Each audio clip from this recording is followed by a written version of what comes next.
What's up, guys? I'm here at the gym, about to get a quick back workout in, but I just wanted to talk about how I got my first job and how you guys should get yours, or how you guys can potentially get your first job, right? So this is geared towards more like college kids or like even high schoolers who don't have a background with a job that they like or a job that they see themselves having in the future. But before we get started, just wanted to thank you guys for tuning in. I'm starting to post a lot more, so I hope you guys like these videos, and let me know what you think in the comments. So first, you got to be honest with yourself. You know, you want to ask yourself a bunch of different questions, like why do you want money? Obviously to pay the bills, right? But once those bills are paid, what else do you want to do with it? Do you want to travel? Do you want to, support your friends and family? Do you want to give back to charity? You just want to answer these types of questions because a lot of people have a toxic relationship with money. So it's good to understand what type of, what type of monetary goals you actually want for yourself before you set the bar too high or too low. So I like to ask myself, like, what I'm doing with my money that I earn, what I did to earn it. Is it ethical? Is it legal?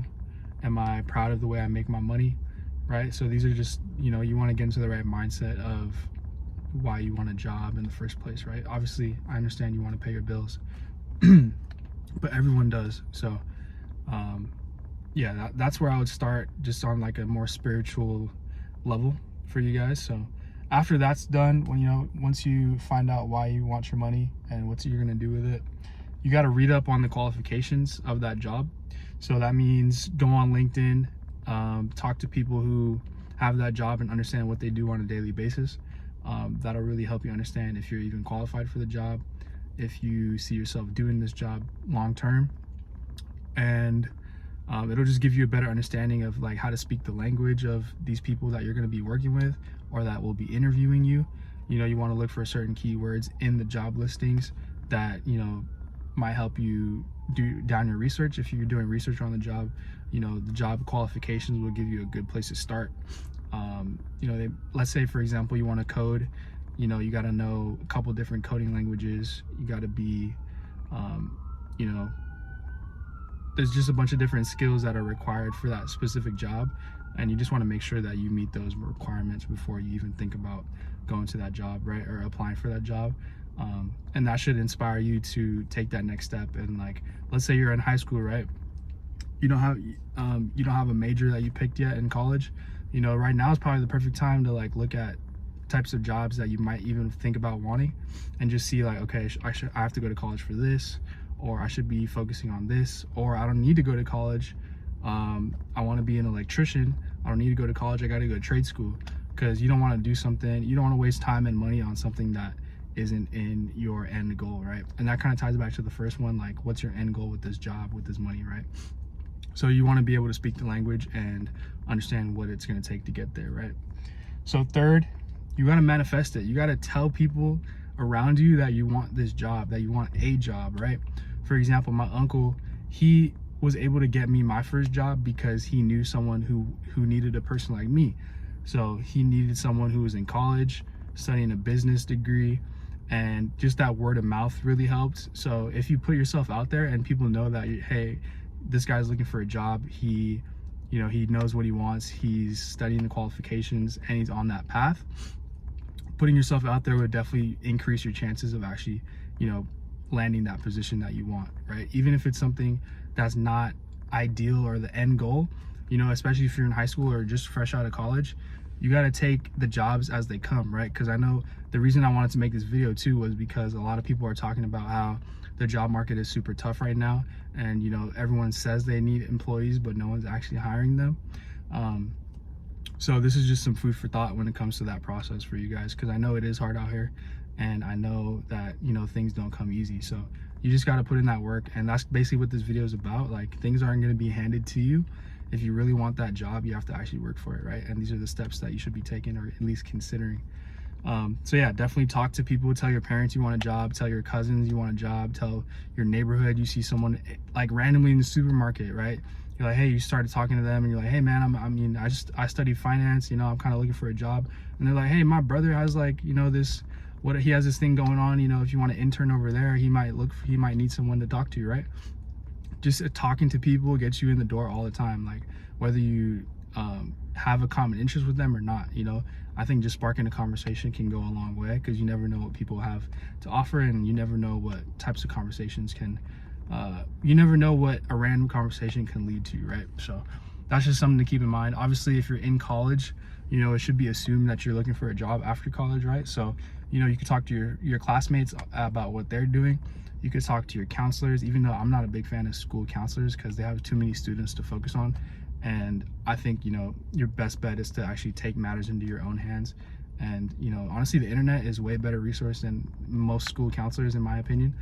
No offense to the school counselors out there. I know you guys are working hard, but I know it's tough to like manage a bunch of kids at the same time who don't even know what they necessarily want, right? So you kind of just going through the motions and you get a paycheck, right? So, you know, you could have so much more value from talking to someone random at the gym or like at the basketball court than a school counselor, in my personal opinion, because that one-on-one interaction can mean so much more. And they also like think more outside the box. Like your school counselor has like probably your school counselor is not going to tell you to go be an electrician for the most part, right? They want to see you like go through the school system, which a lot of people are I don't want to say a lot of people aren't built for the school system, but the school system is not built for a lot of people, I'll put it like that. So yeah, you want to make sure that you're putting yourself out there. Step number 4, you want your resume to be spot on. You want it to be good, right? You want to have some projects on there. You can spruce it up, man. Like, I think a lot of issues with resumes is that people don't recognize the work that they've actually done, whether it's high school or college. You know, like, you're a leader because you were in a group, right? And you gave out a suggestion in a group, right? That you could finesse that wording so crazy in any type of resume. Like, you know, I spoke on it a bit on my last video on how to like get your resume right, but so I don't want to go too much into that, but definitely keep your resume in mind. I would suggest even getting it professionally checked, or joining some sort of like resume program where they like do resume building. I think that would be super beneficial for you guys, especially if you're just getting started and you have zero experience, because your resume is the first thing people see, right? It's like your face. When people see you in person, the first thing they see is like your face when you start talking to them, right? So if your face ain't on point, you're not going to land that job, right? If your resume is not on point, you're not going to land that job. So you want to make sure that your resume is good. Even if you don't have much experience, there's ways to go around that for sure. And lastly, I want you guys to go to career fairs. You know, if you want a job, go to the career fair. That's where like the jobs are at, right? So people pay their employees to go to these fairs and talk to high school and college students, right? So that's probably the best place to get the best return on your time and your investment, instead of sitting behind a computer sending out cold resumes all day.